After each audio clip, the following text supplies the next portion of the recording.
Ambassador David Friedman, former ambassador of the United States to Israel. Shalom. Shalom, Yoni. Great to be with you. Thank you for coming to our studio in Jerusalem. We're talking about your new book. It's not new, already 4 months. Sledgehammer: How Breaking with the Past Brought Peace to the Middle East.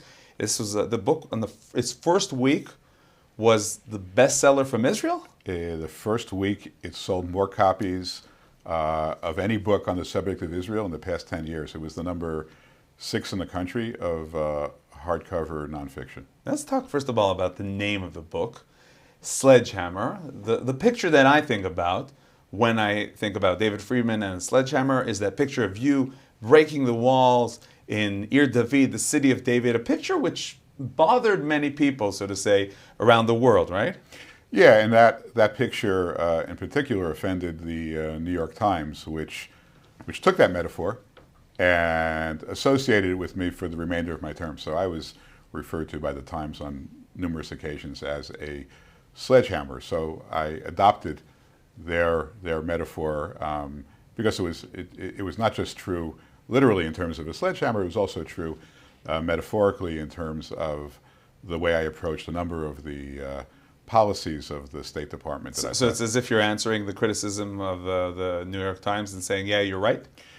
It's to a certain extent they were right. I mean, we broke with many of the traditional kind of stale, wooden, unimaginative thinking that had plagued the State Department for generations.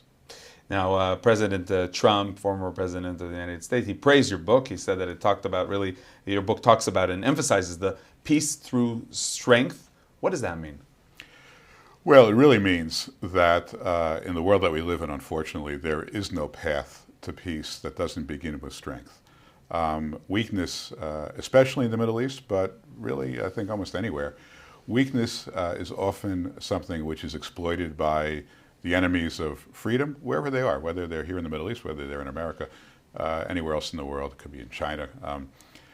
You need to be strong first. In fact, you know, it really comes from a saying that from a verse in Tehillim that my father used to always say as a rabbi when he concluded the Shabbat service. He used to say, Hashem ozli amo yitain, Hashem yivarechet amo b'shalom. Right, the Lord will give strength unto His nation, and He'll bless His nation with peace. Now, if the Jewish people, contradictory. If the Jewish people are being blessed with peace, who needs strength? Right? I mean, you don't need strength if you have peace. You would think. But the whole point of this brilliant verse is that you only get to peace if you begin with strength. And that's something the president proved time and time again, and it remains to be one of the, if not the most important principle of foreign policy that any nation can and should have. Obviously, it's no secret that I think we've lost a little bit of that in the United States over the last year and a half. But actually, one of the interesting things that you write about in the book is that even President Trump at one point was convinced that Netanyahu and Israel don't want peace. Tell us about that part of this big story. Look, there was a time early on when I think he got some bad advice from some people who I think meant well, but they believed that Abu Mazen was ready to sign. He was ready to sign away Jerusalem, ready to sign away on refugees, ready to sign away on most of Yudav Shomron, and it was Netanyahu who was in the way. And that was communicated to the president early on, and it was just bad advice. And one of the things you did was you showed Trump a video of Mahmoud Abbas, of Abu Mazen. What did you see in that video? So I saw the president was coming to Israel on a very important trip. He began his trip in Saudi Arabia, and then he flew to Israel. And he was coming with that advice, with that mindset that it was Bibi who wasn't prepared to make peace.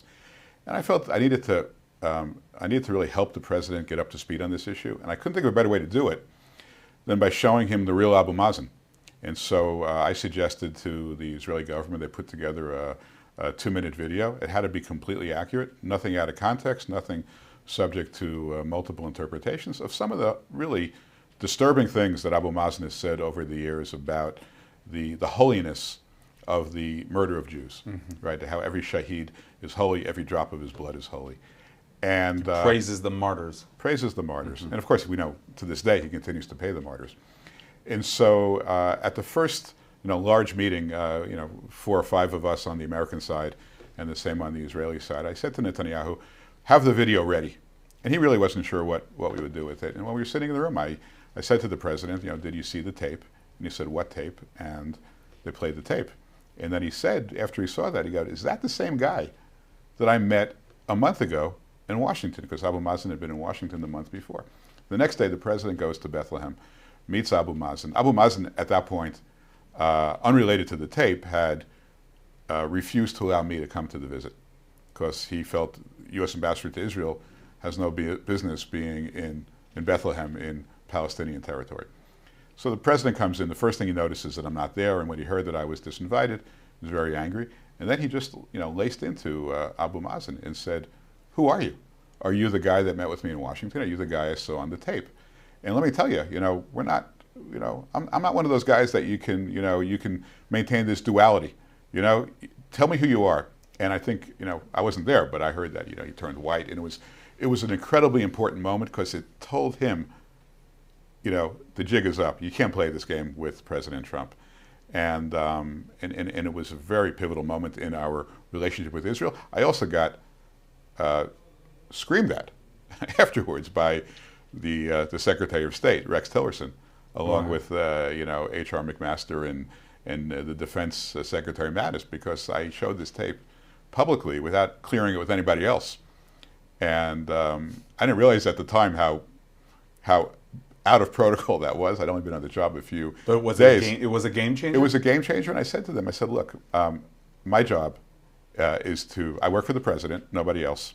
My job is to make sure he's fully informed. Okay, he'll make the decisions. But I felt he needed to see this tape. I felt it was essential into his learning process about the region. And I never heard another word about it, and the president appreciated it, by the way, because he wants to be up to date. He wants to understand, the true nature of the people he's dealing with. And so, yeah, it was a game changer, absolutely. Now that we talked about a tape that was a game changer, let's talk about words that were maybe also a game changer. We're moving on to the opening of the embassy and a press release that was to be sent out from the president's office about the Jerusalem embassy.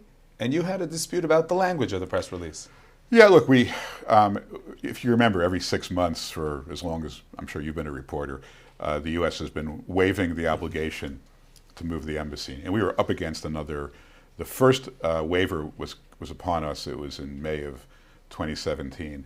And I knew that we weren't getting the embassy moved within that time frame. There were too many other things going on. But what I had hoped is that the president would put out a statement that said, we're going to do it. It's not a question of if, but when. And that's the way the press release was written. President Trump scratched it out. And he scratched it out for a very legitimate reason. It was, look, why do I need to commit now to something 6 months away? Why do I have to tip my hand? I can always do this then. I don't like, committing to things so far in advance. And he scratched it out. And everyone, I was in Israel at the time, everybody in Washington gave up and said, look, the president's scratching it up. So I said, I'm going to call him. And I said to him, look, this doesn't happen overnight. We need to really, we need to till the soil. This is a process. We have to get people on board. We have to get people, moving in this direction. And by you saying it's not if but when, you give me the ability over the next 6 months to really work within the infrastructure of the State Department to get it ready. And he said, look, I don't want to do it. And I said, please. And then he said to me, look, David, if I do it your way, will you stop yelling at me? And I said, I didn't think I was yelling at him. I certainly wouldn't yell at him. But I said, if you do this, I will certainly leave you alone, at least for the weekend. And he put it back in. And it was very important. It was very important just because those words enabled me on the ground to start moving, to start working on, looking at sites, looking at logistical issues, and people would work with me because they understood this was part of a presidential directive. So, the president was very kind. Okay, let's talk about sovereignty and relate to Israeli journalist and author Barak Ravid. Following his interviews, and especially an interview with President Trump, he claims that you misled Netanyahu in Israel, having Israel believe that a Sunday after the meeting in Washington, we can go ahead with annexation. First of all, how do you relate to that claim? No, it's completely not true. It's completely not true. I mean, listen to the president's speech on January 28th of 2020. The president said, we will recognize Israeli sovereignty over the territory that is contemplated in the plan to be part of Israel. Very important. I may not be quoting him to the word, but I'm pretty close. Yeah, but the question is, what was supposed to come first? Could Israel have really annexed that Sunday after, or did it have to be part of the plan that only if the Palestinians go with this, then comes this? And there was never any requirement that the Palestinians agree before Israel moved forward with sovereignty. Never. And that was true based upon direct discussions with between my side and Netanyahu, and not just me. I mean, others in the administration made it clear as well. Now, could it happen the next day? I don't think we thought it could happen the next day, because our understanding was that this process required, a good deal of work to get from, 30,000 feet. If you remember the map, I mean, it was right. It was all about mapping. It was all mapping. The map was, extremely, lacking in detail, and so you had to get from there to, literally streets and roads and borders and fences, and so we thought that was a process. We thought it was a process that could be a month or 2 months or 3 months in that range. So we were surprised that there was, the idea would happen immediately, but there was no question that we made a deal with the Israelis that they could recognize their sovereignty over the parts of the map that were going to be part of Israel under our plan. So no question, and it had full support. So it didn't happen for a whole host of reasons. I mean, and I laid that out in the book. I mean, it didn't happen because there was on the negative side. It didn't happen. There was a loss of interest. The polling in Israel. Remember, this is at the height of COVID. A lot of the Israeli public was really not interested. They thought, why do we need this now? We have so many other things to deal with. If you recall, the Israeli government quickly formed around a government in which the Prime Minister Netanyahu was the Prime Minister, Benny Gantz was the Defense Minister, and Gabi Ashkenazi was the Foreign Minister. 2 of the 3 were not in favor of it. They were actually lobbying against it. They were against it. I mean, they were in favor of it only in the context of an agreement with the Palestinians. They also were wanted before they moved too much forward on this. They wanted to deal with their other issues. For example, the 2-year budget that they wanted to have in place. How about Netanyahu? Did he really want it? Did he really push it forward? No question about it. Absolutely wanted it. And when he saw it begin to slow down, very disturbed by it. But he also recognized that as the plan came out, remember what happened when we put out a peace plan. I mean, on the one hand, you have Abu Mazen going to the Security Council with the map and ripping it up, okay? But you have Saudi Arabia, which was the author of the Arab Peace Initiative, right? Which had been their mantra for years. We only support the Arab Peace Initiative, that's it. Which, of course, was totally unacceptable to Israel. The Saudi Arabians put out a statement after we put out our plan that says, this is a good plan. And it should be moved forward under the supervision of the United States. If you remember, in the room, when we announced the plan, you had the ambassadors of the UAE, Bahrain, and Oman. They were there. They were there, and they got a huge applause. So, on the one hand, So then really came in Abraham Accords. Right. Out of that. So there's 2 dynamics happening at the same time. On the one hand, you have a lot of factors moving against sovereignty. You have COVID. You have the political circumstances. You also have the far right, the Israeli far right, which is saying, we like the sovereignty, we don't like the plan. Okay? So, and they began lobbying, even in America, even to the evangelical Christians, saying, you got to stop this plan. It's not good because it will create a Palestinian state, even though it didn't create a Palestinian state, and even though many of them never read it. Some of them don't read English. Do you feel that the activity of the Israeli right, the right activists, really prevented the annexation, the sovereignty? There were so many factors at play. I can't single out one. I can tell you the combination of COVID, the absence of polling in favor of it in Israel, the government dysfunction, and the Israeli right kind of pushing as hard as they could against the plan. I think all those things contributed to it. Now, you take that on the downside. Now we have something going on the positive side, right? Which is the Emiratis are saying to us, you know what, if you put this off, not if you cancel it, I mean, I made it clear that I would never support anything that involved cancellation of sovereignty. But if you just put it off a little bit, you know, and give diplomacy a little bit more of a chance, we would be willing to normalize with Israel. Mm-hmm. And then we start talking about that to find out what does normalization mean. And it means, you know, embassies. And it means probably getting Bahrain. And it means fly over Saudi airspace. And we could probably get some other countries on board. And all of a sudden, you have this, you know, extraordinary, you know, once in a generation opportunity, which took up all the attention from that moment forward. So you know, it's a complicated answer, and there is no one factor, but there was almost a perfect storm of factors working both against sovereignty and in favor of the Abraham Accords, and so that's and the book really kind of lays that out. Okay, I want to move ahead to what we're seeing today and ask you, you know, when we hear the headlines about pressure from the United States regarding construction in Judea and Samaria, you saw it from close. How does that pressure look? How practical is it? How detailed is it? Well, it depends. You know, I think the Biden government wants to keep Bennett in power, and so I think there's a limit to how much they're going to push. So what you saw was there was an announcement of the MATA, you know, the agenda for building, and there was a condemnation, but it kind of ended there because I believe that they want to maintain the existing government. I think they're not making any secret about the fact that they are completely against it, and I've offered my views that it's a complete waste of time. In other words, there is no, assuming you're in favor of a two-state solution, right? I mean, let's just assume that for argument's sake. Assume you're a Democratic administration in favor of a two-state solution. There is no way that any of the building that's being contemplated in any of these communities, okay, is going to impede a two-state solution.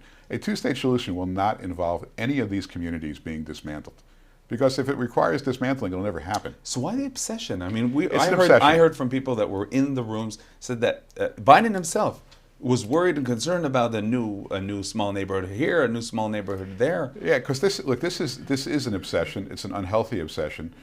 You know, I've said to anyone who listens to me, I said, stay out of this because there's no upside in it. You're not going to win. You're going to create friction. And by the way, it doesn't negatively impact what you want to do.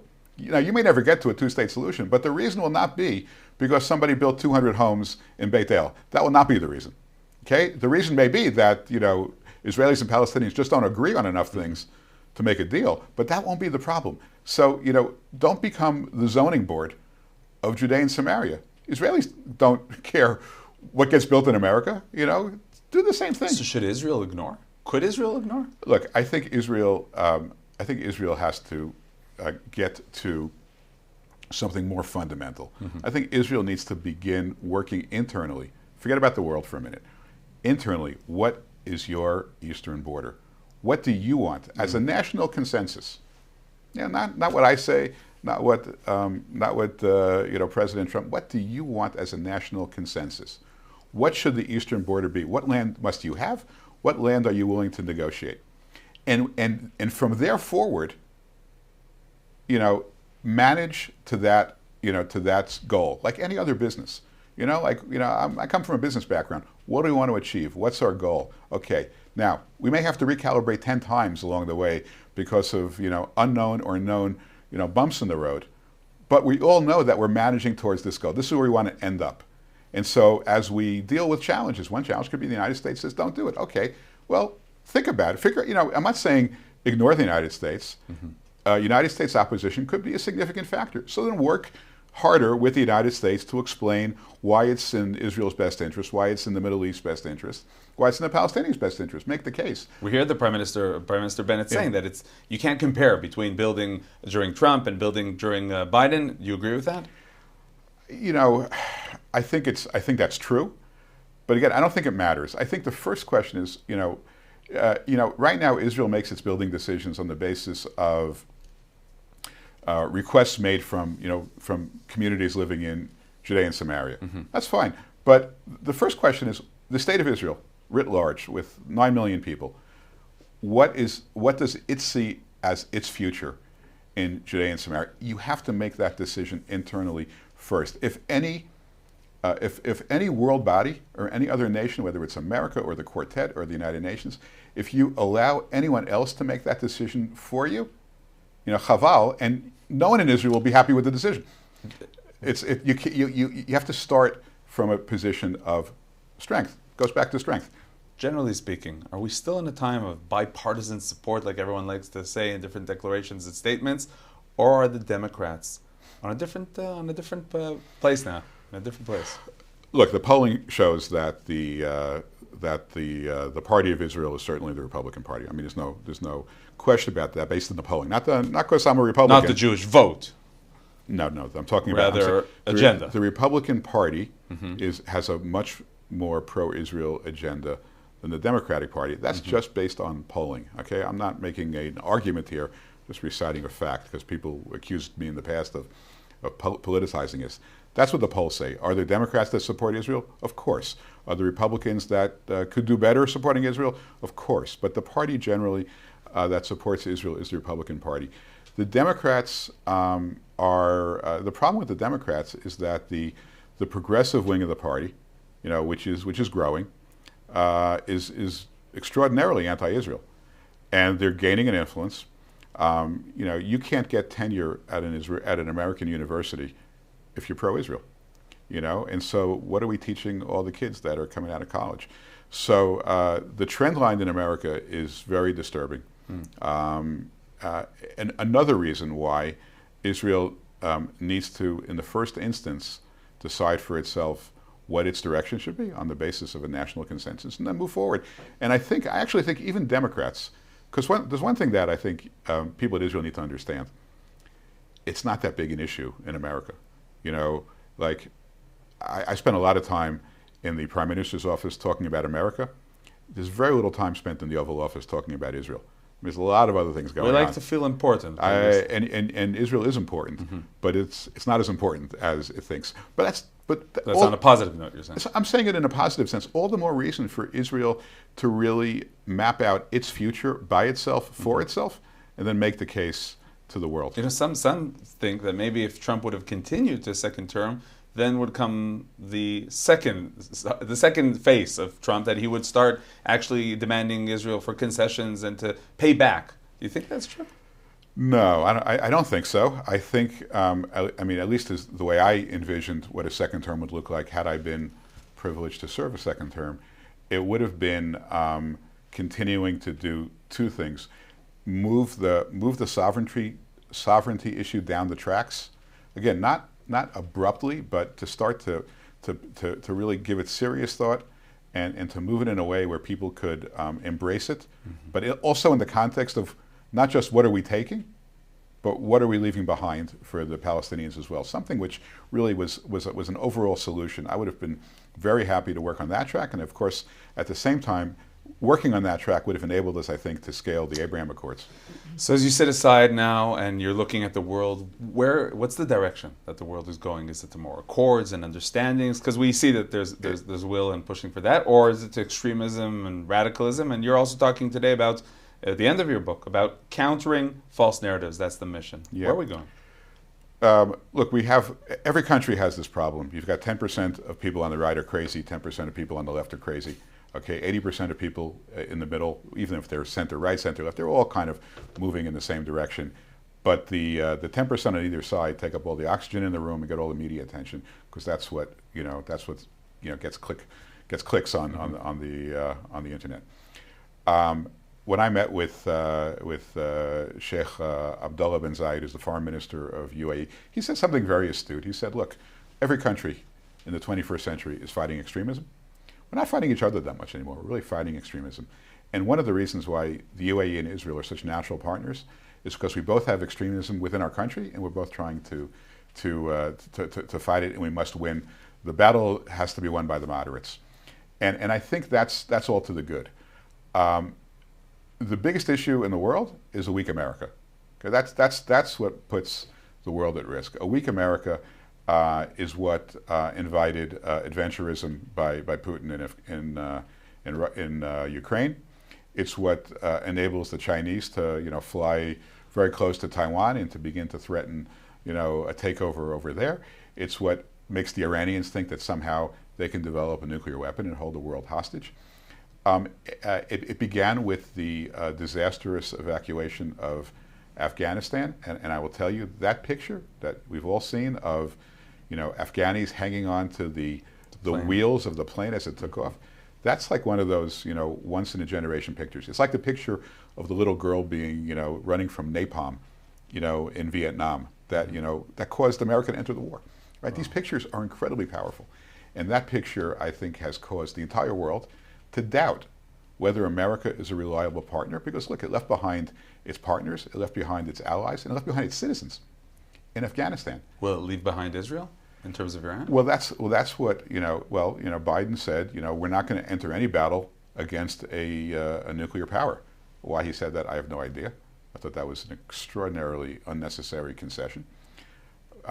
He said we're only going to defend countries that are members of NATO. Israel's not a member of NATO. So yeah, that signal should cause Israel to be concerned. Now, I don't think that's not where the Republicans are. I think that's not where most of the Americans are. But and I'm not even sure that's where Biden is, because I'm not sure if he knows where he is from day to day. But some of these signals have weakened America, and when America is weak, the entire world is at risk. All these little, hotspots have the capacity to explode. Look, say what you want about Donald Trump. He had 4 years of peace. There weren't any wars during Donald Trump. I don't think too many countries were willing to challenge him, because he would not signal in advance what he was going to do. And as you said, Israel should put its show together and decide what it wants, and then go ahead. When Israel respects itself, I believe the world will respect Israel. When Israel says this is what our national consensus dictates, whatever that may be. I mean, I have my own views what it should be, but I don't get to vote in Israeli elections. But when Israel respects itself, I think the world will respect Israel. Ambassador David Friedman, former ambassador of the United States to Israel, author of Sledgehammer. Thank you very much. Thank you, Yoni. Great to be with you.